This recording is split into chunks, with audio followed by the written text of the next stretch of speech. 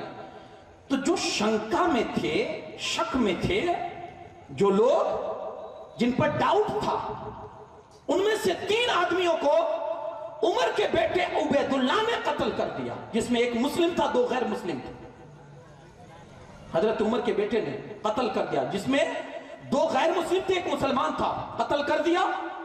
فوراً مسلمان اسلامک حکومت کی فوج نے فوراً حضرت عمر کے بیٹے کو گرفتار کر لیا. حضرت عثمان غنی جیسے ہی تخت پر بیٹھے نا کرسی خلافت پر, سب سے پہلا مسئلہ اپنے لوگوں کے سامنے رکھا, عمر کے بیٹے کے ساتھ کیا کیا جائے. یہ مذہب اسلام ہے. 10 سال 5 مہینہ یا 6 مہینہ 5 دن جس کے باپ نے حکومت کر کے پوری دنیا میں عدل کو چھا دیا, پوری دنیا میں عدل کو پھیلا دیا, جس نے اپنے لیے کچھ نہیں رکھا اور جاتے جاتے بھی یہ کہہ گیا کہ بیٹا جتنا قرض ہے وہ چکتا کر دینا, اور ایسی زندگی گزار کے گیا کہ جانے والے ان کے بعد جو آئے انہوں نے کہا عمر تو نے تو ایسی زندگی گزاری کیا, تیرے بعد اب زندگی گزارنا مشکل ہو گیا ہے. جن کی شہادت کے وقت جہاں بوڈی مبارک ان کی جو لاش مبارک رکھی ہوئی تھی, کہنے والوں نے یہ کہا یہ عمر نہیں, یہ اسلام پڑا ہوا ہے, یہ اسلام پڑا ہوا ہے. اس باپ کا بیٹا آج کٹگرے میں لا کر کھڑا کیا گیا ہے. کس بنیاد پر عمر قتل کر دیے گئے؟ بیٹے کو غصہ تھا, بیٹے نے 3 خون کر ڈالے. حضرت عثمان غنی نے لا کر سامنے عبید اللہ ابن عمر کو کھڑا کر دیا, حضرت عمر کے بیٹے کو, اور صحابہ سے مشورہ کیا کیا کیا جائے ان کے ساتھ. انہوں نے 3 خون کیے. جانتے ہیں صحابہ نے مشورہ کیا دیا؟ سب نے ایک زبان ہو کر کہا عمر کے بیٹے کو قتل کر دیا جائے. اللہ اکبر. کیا یہ مذہب اسلام کا فیصلہ ہے؟ قتل کر دیا جائے. آپ نے کہا قتل کر دیا جائے. حکم ہو گیا, ججمنٹ فیصلہ دے دیا گیا, قتل کر دیا جائے. اب پیچھے سے یہ ہوا کہ ان کے جو وارث تھے قتل ہونے والوں کے, ان سے صلح سمادھان ہوا اور پھر خون بہا, جس کو کہتے ہیں دیت. کسی کو آپ نے قتل کر دیا تو اس کی جو ایک دیت بنتی, جرمانہ, وہ آپ اگر ادا کرتے ہیں سامنے والا راضی خوشی سے لے لیتا ہے تو پھر آپ کو اس کے بدلے میں قتل نہیں کیا جائے گا, اور اگر وہ راضی نہیں ہے تو پھر آپ کو جان دینی پڑے گی. یہ مذہب اسلام کا دستور تھا. اس وقت کیا ہوا, ان لوگوں نے ساروں نے متفق ہو کر یہ کہا ہم کو خون بہا دے دیجئے, دیت دے دیجئے, ہم آپ کا قتل نہیں کرنا چاہتے ہیں. انہوں نے مناسب سمجھا, حضرت عبید اللہ ابن عمر کو معاف کر دیا, اور اس طرح سے حضرت عمر کے بیٹے کو معافی ملی. ورنہ مذہب اسلام کا دستور تو یہ کہتا تھا اگرچہ غیر مسلم تھے, اگرچہ عمر کے قتل میں شامل تھے, قتل کیا بدلے میں تم کو قتل ہونا پڑے گا. یہ مذہب اسلام ہے. کسی بھی دور میں آپ پڑھیں گے مذہب اسلام, کسی بھی دور میں ایک میں نے کل کہا تھا، ایک ذرہ برابر بھی آپ انگلی رکھنے کی جگہ نہیں ملے گی جہاں مذہب اسلام کے نمائندوں کی طرف سے کسی پر ظلم ہوا ہو یا کسی پر زیادتی ہوئی ہو، کسی کا مال ہڑپا گیا ہو۔ اور اگر کوئی ایسا واقعہ پروف ہوتا ہے، اسلامی کو حکمرانوں نے اگر اس کو انصاف نہ دیا ہو، ایسی مثال بھی آپ کوئی پیش نہیں کر سکتے ہیں۔ ایک واقعہ پڑھ کے تو میرے رونگٹے کھڑے ہو گئے۔ ہاں یارو، یہ ہمارا مذہب ہے، ہمیں رشک آتا ہے اور ہم اللہ کا شکر کرتے ہیں۔ مولا تیرا کروڑوں کروڑوں کروڑ انگنت شکر ہے کہ تو نے ہمیں مذہب اسلام عطا فرمایا ہے۔ سنیں اور دل کی آنکھوں سے، دل کے کانوں سے سنیں یہ واقعہ۔ اسکندریہ جب فتح ہوا نا، اسکندریہ، حضرت عثمان غنی رضی اللہ تعالیٰ نے اپنے زمانے میں وصیت کر دی تھی سارے اپنے گورنروں کو، دیکھو سنو، جو غیر مسلم ہماری گارنٹی میں ہے، ہمارے ذمہ اور امان میں، ان کے ساتھ ذرہ برابر زیادتی نہیں ہونی چاہیے، کیونکہ ہم نے ان کو امان دیا ہے، گارنٹی دی ہے۔ یہ بات یاد رکھ، اگر کسی کی طرف سے مجھے یہ ملا، ایسی خبر ملی کہ کسی غیر مسلم کے ساتھ ایسی زیادتی ہوئی ہے، تو سخت سے سخت اس کو سزا دی جائے گی۔ حضرت عثمان غنی نے اپنے زمانے میں یہ حکم نامہ ہی جاری کر دیا تھا۔ اسکندریہ جب فتح ہوا نا، تو وہاں عیسائیوں کا زور تھا اور ان کے گرجا بنے ہوئے تھے، عبادت خانے جہاں وہ عبادت کرتے تھے۔ تو وہ لوگ کیا کرتے تھے، اپنی عبادت خانوں میں حضرت عیسیٰ علیہ السلام کی تصویر بنا کر رکھتے تھے اپنے اعتبار سے، چونکہ عیسیٰ علیہ السلام کو تو صدیاں گزر چکی ہے، کسی نے ان کی شکل تو دیکھی نہیں ہوئی، لیکن انہوں نے اپنے اعتبار سے عیسیٰ علیہ السلام کی تصویر، فوٹو بنا کر اپنے اپنے گرجا میں وہ رکھتے تھے اور وہ اس کو تبرک سمجھتے تھے۔ جیسے آج ہمارے ہاں درگاہوں کی، مطلب اگر کسی ولی اللہ کی تصویر مل جاتی ہے تو لوگ اس کو تبرک کے طور پر رکھتے ہیں، اپنے پیر صاحب کی تصویر لوگ تبرک کے طور پر رکھتے ہیں، حالانکہ شریعت میں کسی جاندار کی تصویر گھر میں رکھنا برکت ہٹانے کا سبب ہے، اور ہمارے مذہب میں یہ جائز نہیں ہے، چاہے وہ کسی ولی کی ہو فوٹو، کسی نبی کی فوٹو ہو یا کسی پیر کی فوٹو ہو، کسی کی بھی فوٹو نہیں، چاہے وہ اپنے ماں باپ کی فوٹو ہو، اپنے دادا پر دادا کی فوٹو ہو، نہ اس پر اگربتی سلگانا جائز ہے، نہ اس کو گھر میں رکھنا جائز ہے۔ رحمت کے فرشتے اس گھر میں نہیں آتے جس میں فوٹو ہوا کرتی ہے۔ یہ ہمارا مذہب نہیں کہتا، ہمارے مذہب میں یہ اس کی جگہ ہی نہیں ہے، بس آپ اتنا سمجھ لیجئے گا۔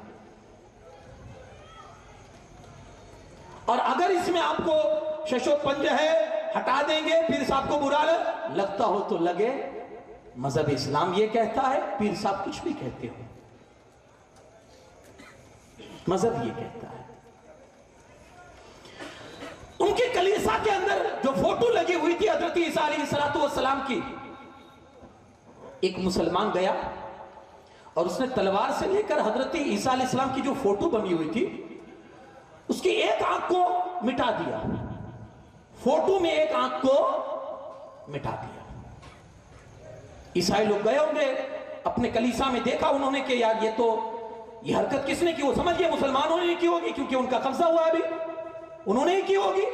انہوں نے مقدمہ کیس کیا حضرت عمر ابن عاص کے دربار میں، ہمارے ساتھ ایسا ظلم ہوا ہے اور ہمیں انصاف چاہیے۔ عمر ابن عاص جیسے آپ نے سنا تو کہا، آپ نے تحقیق کی کہ کیا یہ حقیقت ہے؟ تو یقیناً ہوا ایسا ہی جیسا ان لوگوں نے شکایت کی تھی کہ ان کے کلیسا کے اندر عیسیٰ علیہ السلام کا جو فوٹو لگا ہوا تھا اس کی آنکھ کو انہوں نے کاٹ دیا تھا، کسی مسلمان نے کاٹ دیا تھا، ایک آنکھ نکال دی، ایک آنکھ رکھی، تصویر بری ہو جائے نا۔ حضرت عمر بن عاص نے دیکھا، کہا یہ تو حقیقت ہے، کہا آپ کیا چاہتے ہو؟ کہا چاہتے کیا ہے؟ بڑی بری شرط ان لوگوں نے رکھی۔ شرط کیا رکھی جانتے ہو؟ تو کہا آپ جو چاہتے ہو ہم آپ کے لیے کرنے کے لیے تیار ہے۔ حضرت عمر بن عاص نے کہا ہم یہ چاہتے ہیں کہ اب تمہارے نبی کی تصویر بنا کر ہمیں دو، ہم ان کی آنکھ کو مٹائیں گے۔ اللہ اکبر! کوئی صحابی کیسے برداشت کرے گا کہ رسولullah صلی اللہ علیہ وسلم کی آنکھ مبارک پر کسی کی تلوار اگرچہ تصویر میں ہو، آج ہم اپنے باپ کی تصویر کسی کو پھاڑنے نہیں دیں گے، کوئی حضور کی آنکھ پر تلوار چلائے؟ یہ کڑی شرط جب ان لوگوں کی طرف سے آئی، عمر ابن عاص پورے جسم میں کپ کپ پیتاری ہو گئی، کہا کیا بات کرتے ہو تم؟ رسول اللہ کی آنکھ کی بات کرتے ہو؟ ارے ہم تمہارے سامنے کھڑے ہیں نا، یہ لو ہماری آنکھیں، حاضر ہے، جتنی چاہو آنکھیں مٹا دو، میری تو دو ہی ہے، یہاں سینکڑوں کی تعداد میں مسلمان کھڑے، جس کی چاہو آنکھ مٹا دو، ہم اپنی آنکھ دینے کے لیے تیار ہے۔ ایسا اتنا کہہ کے حضرت عمر ابن عاص نے ایک نیزہ اٹھایا اور سامنے جو عیسائی کھڑا تھا اس کے ہاتھ میں تھما دیا، لے سب سے پہلے میری آنکھ ہے، میری آنکھ نکال کر پھوڑ دے، میں حضور کے صدقے اپنی آنکھ قربان کرنے کے لیے تیار ہوں۔ عیسائی نے جیسے ہی یہ دلیری دیکھی، ہاتھ سے نیزہ گر گیا، کہا تمہاری اتنی جانثاری اور تمہارے اندر جب اتنی فراخ دلی ہے تو اب ایسی قوم کے ساتھ ایسی بہرمی کرنا، ہمارے اندر یہ چیز طاقت نہیں ہے، ہم نہیں چاہتے کہ تمہارے ساتھ ایسی بہرمی کی جائے، چلو آج ہم نے تمہیں اپنے نبی کی اس محبت کے واسطے ہم نے تم کو معاف کر دیا۔ یہ کون ہے؟ یہ مذہب اسلام کے نمائندے ہیں، یہ حکمراں ہے جو مذہب اسلام کی نمائندگی کرتے تھے اور اس انداز سے کرتے تھے کہ جہاں کٹ گھرے میں اگر کوئی کیس لے کر غیر مسلم بھی آ جاتا تھا اور کیس کسی مسلمان کے حوالے سے ہوا کرتا تھا کہ اس نے مجھ پر ظلم کیا ہے، اسلام اس کو بھی انصاف دلاتا تھا۔ ایسے ایک دو نہیں، سینکڑوں واقعات پڑے۔ یہ حضرت عثمان غنی کا۔ اب ان کے بعد دور آتا ہے حضرت مولا کائنات علی شیر خدا کرم اللہ تعالی وجہ الکریم کا۔ میں نے اس سے پہلے بھی کئی تقریروں میں آپ کے سامنے عرض کیا ہے، مولا علی کرم اللہ تعالی وجہ الکریم کا جو دور تھا نا، بڑے خلفشار اور انتشار کا دور تھا، بڑے فتنے ہو گئے تھے یارو۔ ہم اس بارگاہ کو سلام عرض کرتے ہیں مولا کائنات علی شیر خدا کو، اللہ نے کیا حکمت عطا فرمائی تھی، اس بندے نے اتنے فتنے ہونے کے باوجود بھی اتنے بہترین انداز سے کئی سال تک حکومت اور خلافت کے فرائض انجام دیے۔ یہ مولا علی کا وطیرہ ہے اور انہی کی یہ خاصیت ہے، ورنہ اتنے فتنوں کے بیچ میں کوئی آدمی ایک مہینے تک ٹک نہ سکے، وہاں میرے آقا، میرے مولا کائنات کے مولا کائنات علی شیر خدا نے کئی سالوں تک بہترین انداز میں حکومت کر کے اور انصاف کا معاملہ کر کے، انصاف بھی ایسا کہ اپنے تو اپنے غیر بھی جس کے انصاف کی تعریف کرتے تھے، زمانہ اسے مولا کائنات علی شیر خدا کے نام سے جانتا۔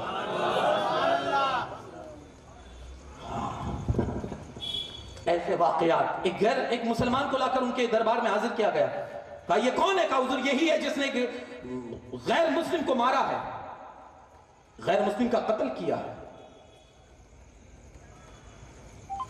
لائے کون؟ مسلمان ہی کو پکڑ کر لا کر کٹ گھرے میں کھڑا کیا گیا ہے۔ ہاں، انصاف زندہ ہونا تو زندگیاں جیتی ہے وہاں، جہاں انصاف حیات ہونا، انصاف اور عدل زندہ ہونا، وہاں انسان کا ضمیر زندہ ہوتا ہے، پھر وہ اس کی نظروں میں پھر انصافی ہوتا ہے، پھر اس کی نظروں میں انسانیت ہوا کرتی ہے، مذہب نہیں ہوا کرتے۔ ہاں، پھر وہ کسی غیر مسلم کو بھی تڑپتا ہوا نہیں دیکھ سکتا ہے کہ اس کے ضمیر کے اندر عدل و انصاف زندہ ہے۔